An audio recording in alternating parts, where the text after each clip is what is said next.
Very good morning to you from the Union Buildings this morning, and once again this is the particular area where all eyes are going to be focused, and I think not just South Africa, again the whole world's attention. Ayanda, you talk about it being very early.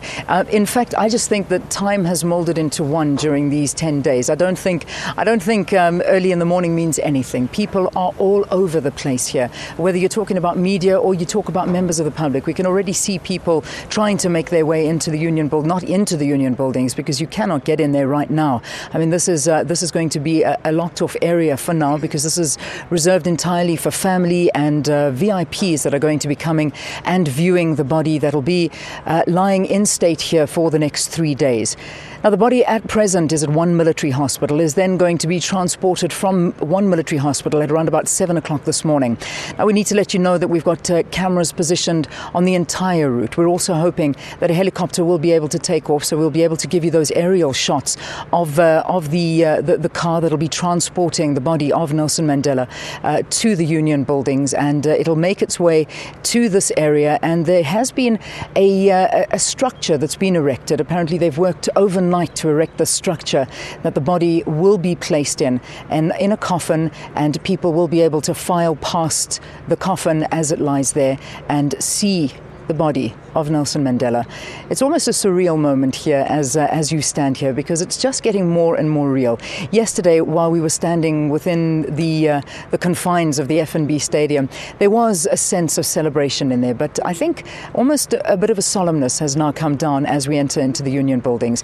And to share in the feelings with me and also to talk about the arrangements is the Minister of Defence, Mapisa-Nqakula, because this, of course, rests very much so on this department's shoulder as to everything and the logistics behind all of this. Minister, it's good to have you. Thanks for having us.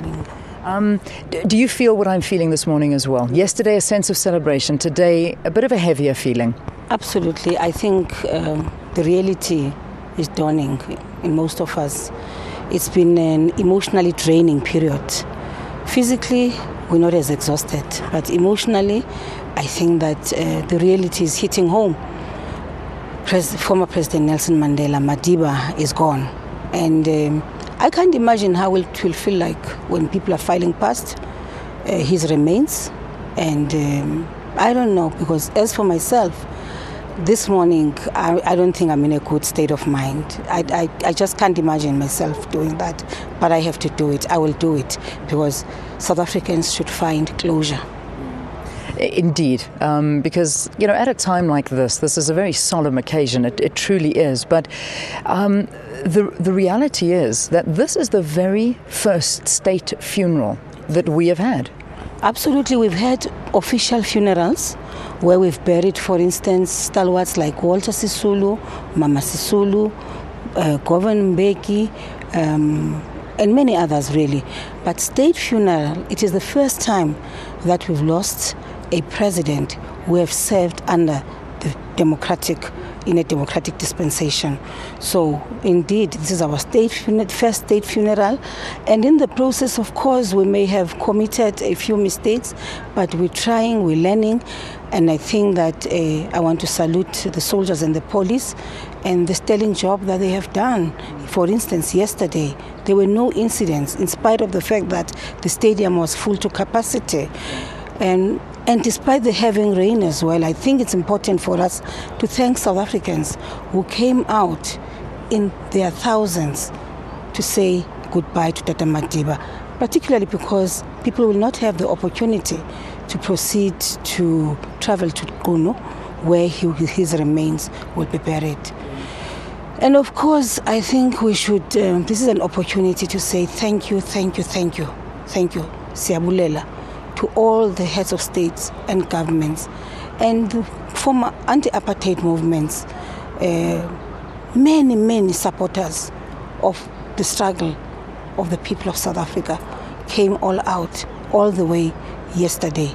They were at the stadium, and I think we owe it to them. We have to express our gratitude, because all of us were touched. By the end of day before yesterday, we were expecting about 80 heads of state, but I'm aware that by yesterday I was told that we had about 91 delegations, heads of state and heads of government.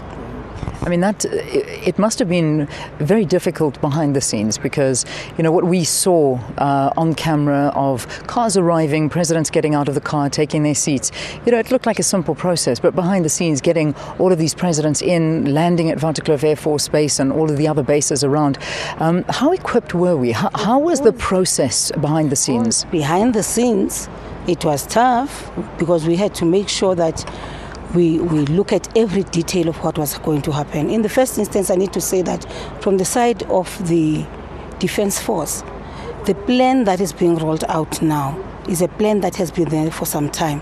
So it's just a matter of going back to what is on paper and you move and do what is expected of you to do. We've had an interministerial committee for a period of about 4 years now, 5 years, which has been working on Project X, and a team of officials who had constituted the funeral committee. And I think they have done extremely well. The Department of Public Works, for instance, has been responsible for infrastructure. And looking at what happened yesterday, I'm convinced that even in Kono, it will be much, much easier than the challenges that we had as we were preparing for yesterday. So I think our people have done very well, and particularly the police, the soldiers, and all state security organs. They've done very well because we've not had mishaps, and as you would know, they are very good in actually planning. Precision in the Defence Force is one of the most important things. And that's exactly what happened. I mean, the arrival of the heads of state without any incidents. I think it was good. And I think beyond this, obviously, the president himself will have to, I can imagine, thank South Africans, in particular, the state organs. Yeah. No doubt, and of course the next couple of days are still vital days in this entire process. So today is the beginning of the lying in state. This is the first time that this has happened in the history of South Africa. Am I correct in saying that? It is the first time as government, yes, in a democratic dispensation. But remember, in 1993, we lost a hero of our struggle, Comrade Chrisani, and of course his remains were lying in state at the FNP Stadium, and to allow South Africans to at least to view his body and really see, so that they could believe that indeed he had passed on. So this time now, it is the first time that we, as I said, we're burying a head of state of a democratic South Africa. So he'll be lying in state for 3 days, and I can imagine the feelings, that the outpouring of grief that we're going to be experiencing. As I say, it's difficult for me now. I mean, I woke up this morning really not looking forward to coming to work for the first time. I was just feeling that, look, I can't believe that this old man now is gone. But I had the honor, Leanne, and the opportunity to be responsible for the team that was looking after Madiba for a full year. And we could see that Madiba was slipping away. But we held on and we kept on saying no, because he's a very, very strong man. He will survive. But of course that moment came, and that was it. But I think that I'm grateful to the African National Congress to give me the opportunity to serve as Minister of Defense at a time when Dada was going through one of the most painful journeys, and the long walk to freedom for him has come to an end, and we saw the end. And I'm grateful that I did have time 20 minutes before he passed on to be around him and actually say my goodbyes and give up and say, look, I can tell that he's going. So I think that for many of us, particularly the medical team, the doctors, the nurses that looked after him, I can't imagine what they must be going through, because these are people who used to woke up every morning knowing that they would be looking after Madiba. And these are people during Madiba's last days who spent 24 hours on his bedside. So, yes, I can assure you it's a very, very difficult moment. Look, really the mood was celebratory yesterday. We were singing, it was good. But now, I think the reality is hitting home. I have to agree with you. I'm feeling it myself as well. Before I let you go, Minister, let's talk about the family as well, because I know that this morning, as much as it's open to the public, the family are the first that are going to be viewing the body. Is that how it's all going to be working this morning?